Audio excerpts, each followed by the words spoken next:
happening, everybody? So what's on the menu today is breathing.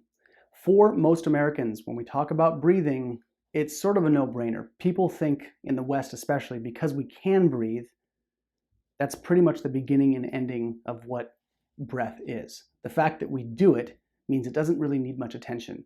This could not be farther from the truth, especially in the context of Chinese medicine and these ancient world traditions that talk about how vitally important breathing is. We should all have good breathing technique, because the sad, simple truth is, as we age, as we go through life, as we adapt to the stressors of life, what starts to happen is our bodies become more tense.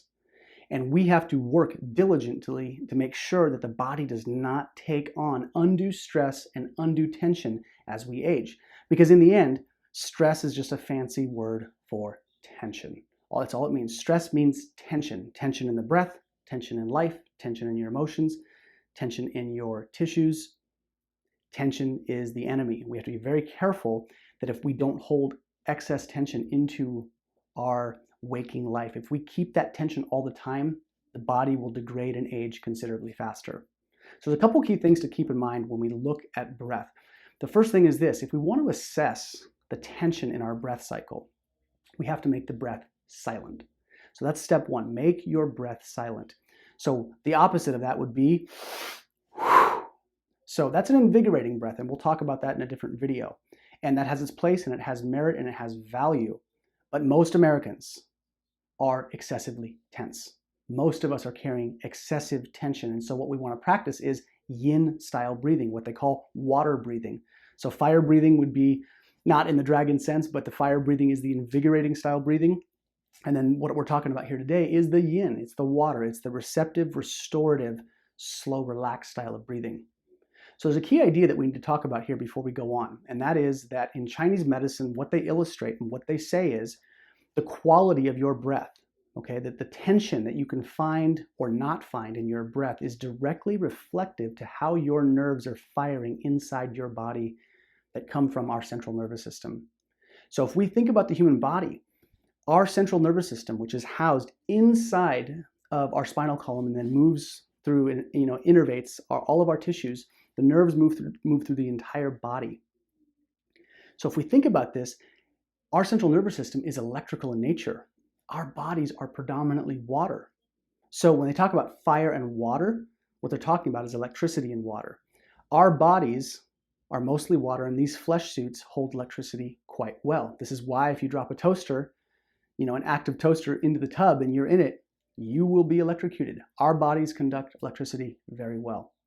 So Chinese medicine says this: as you breathe and you feel a tremble in the physical body, a tremble in your emotions, somewhere on the inhale or exhale, that is the spot that's saying, hey, your nerves that are firing out of your central nervous system are firing excessively tense. The fire is not coming out in a smooth fashion. The fire is a little unwieldy, it's a little wild, and you need to simmer it down, because unchecked fire will cause you to age and degrade faster. So really sit with this. First and foremost, make the breath silent. Once we do that, you want to track the sensation as you breathe. You want to track your physical body. You want to track your emotions as well. But inhale and notice as you breathe silently where the breath starts to have a shake in it. You might feel the breath, or you might feel the breath kind of move differently. When it does, that's a key point. That's a checkpoint. You can say, okay, at the beginning of my exhale or at the beginning of my inhale, I'm feeling a tension point there. Once we identify that tension point, what you want to do is you want to think of that tension, wherever it is, whether it's in the breath or in your emotions or in your mind. That tension you need to conceptualize as an ice cube. And when we get to that tension point, we don't want to remove the ice cube. We don't want to tear it out. Our stress patterns that we adopt serve a purpose. They keep us safe for a period of time. The problem is if we hold on to it, it'll make us sick. It can't become chronic. Stressors need to come and go, and that's when they're good. So once we feel that stress point, you want to think of it like an ice cube, and you want to liquefy the ice cube. That tension point you want to liquefy. You want to change its state. You want to go from ice to water. It's a very basic idea in Taoist meditation. If you want to read more about it or hear more about that idea, you can look into Bruce Kumar Frantzis's work, and he talks about the dissolving of emotions and the dissolving of the breath. So that's where I get that analogy, is coming from his tradition of changing something from ice to water. And so that's the way we want to think about our stress patterns. We want to change its state, not remove it or take it away. To do so on some larger scale is to invalidate or to sort of bastardize the stress pattern. The stress patterns that we hold are important. They keep us safe, so we want to honor them in some way. And the way we do that is we let them transform. We don't just remove them. So we all know that traumatic events can be some of the most pivotal and transformational aspects of our life. Same thing, you wouldn't take away those experiences and just discard them. You want to honor them and say, that as difficult as that was, it was good for me. We want to think of this on a much more micro scale, that our breath and our tension serves a purpose, but we do want to transform it so that it doesn't stay with us and make us sick.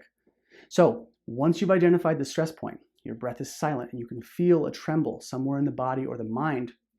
Every time we get to it, with each successive pass of breathing, we want to liquefy it and sedate it more and more. So with each passing breath, what you're doing is you're just scanning the tension inside the breath and inside the body.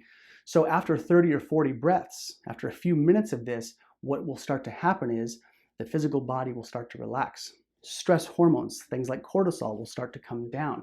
And then we peel off the layers of stress so that when we get home, we're not just a rabid asshole to our partners, to our kids, to our friends.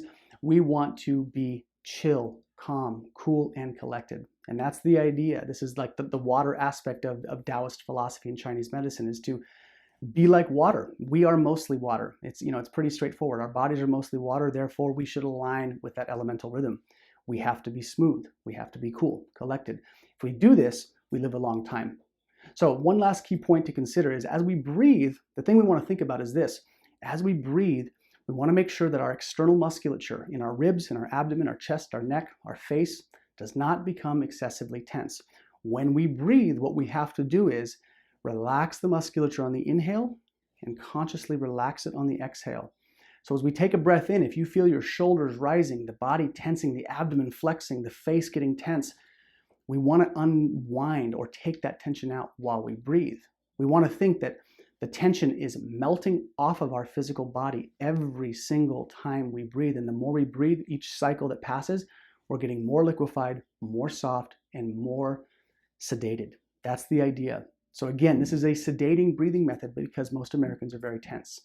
In a separate video, I will talk about yang style breathing or fire breathing methods, where we can stimulate the body to rev it up for high performance, for teaching or physical activity. There's lots of different ways to do it. But please consider this, refine your breathing, relax your breathing, feel that tension point, keep your breath silent, and peel those layers of stress off. And this will help you live a longer and healthier and happier life. So thanks for your time as always.